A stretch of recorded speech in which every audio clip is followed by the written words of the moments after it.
We've talked about chord scales, we've talked about enclosures, and now we are on to arpeggios.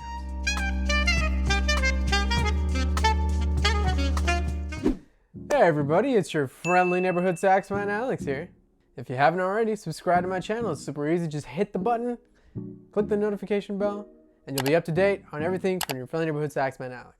Now that we got chord scales and enclosures out of the way, I want to talk about arpeggios. Arpeggios are the skeletons to the chord change, and it's very fundamental for you to understand the importance of all the notes in the arpeggio of the chord. The 1, the 3, the 5, and the 7 are all important, 5 being the least important, but it's still important. The 1 is important because it defines the root of the chord, and you need to know that to know where to start, and where the scale starts, and where the arpeggio starts. The 3 is important because it defines the quality of the chord, whether it's minor, whether it's major. The 5 isn't as important, but if you have a certain particular chord, such as a minor 7 flat 5 chord, or a half diminished chord, for those of you who prefer it that way, it defines that certain chord. And of course, the 7 also complements with the 3 in defining the quality of it being either a minor 7, major 7, and so on and so forth. So you may ask me,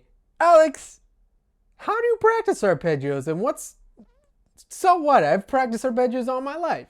Easy. Arpeggios can be practiced in the simple way that you've always done it before. You go 1, 3, 5, 7, 5, 3, 1. Pretty cool, pretty standard. But there are different ways where you can manipulate the arpeggio to make it sound a little bit more spicy. Now what I mean is, you don't always have to start on the root. You can start on the 3, you can start on the 5, you can start on the 7. And that changes the whole way of how you hear an arpeggio. And in fact, this goes into the fundamental structures of certain chord voicings. And this primarily has to do with permutations and inversions of chords. So very quickly, the inversions of chords are as follows. If you have a triad, there are only 2 inversions. First inversion, second inversion, adding root position. If you have a tetrachord or a 7 chord, there are 3 inversions. You have the root position, then first version, second inversion, and third inversion.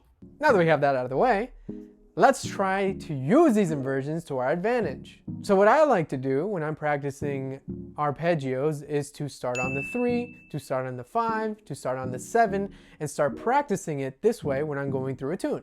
Doing this allows you to see the correlation between a certain arpeggio and another one. You can see that, for example, if you're going from D minor 7 to G7, the C can go down a half step to the B, which happens to be the 3 of the G, so on and so forth. And those correlations can make weaving through the changes so much more easy.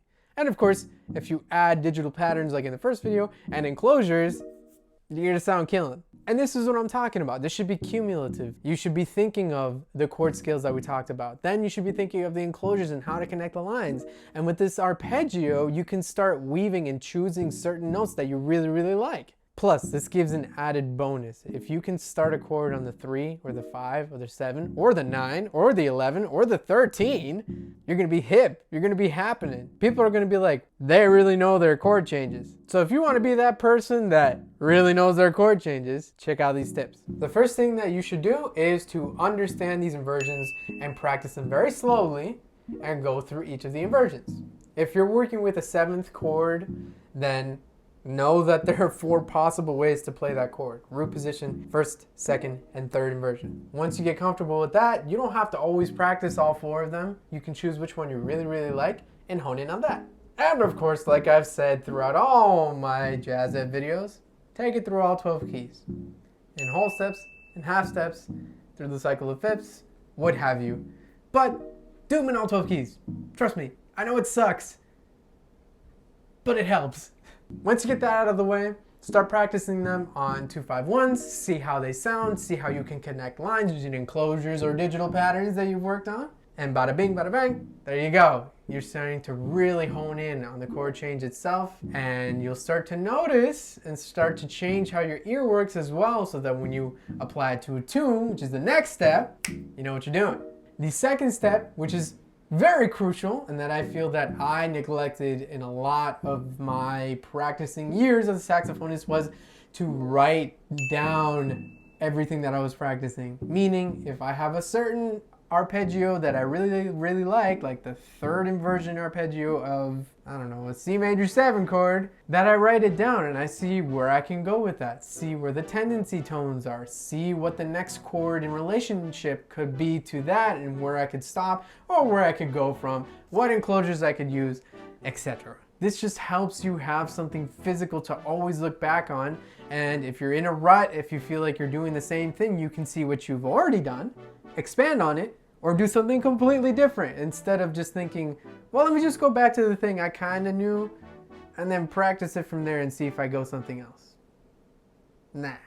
And the final step is to apply it to a tune. It is going to sound very robotic at first. You are going to do a certain inversion or maybe just a root position arpeggiation of the chords, and it's going to sound very L7.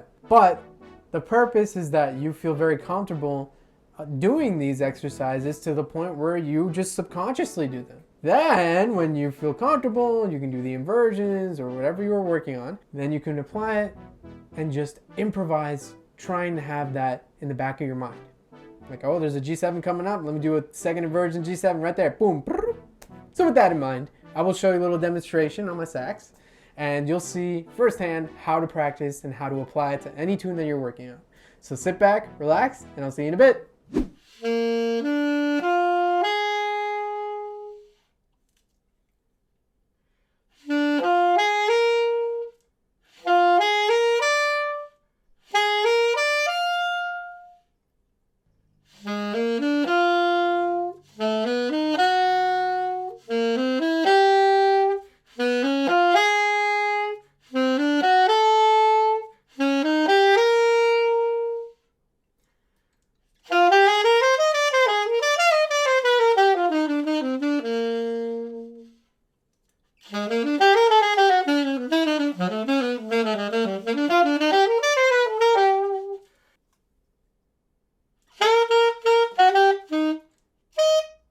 I hope you enjoyed these demonstrations. Of course, there are many more possibilities with these arpeggiations that you can do, and I will elaborate more on the next Jazz Ed videos.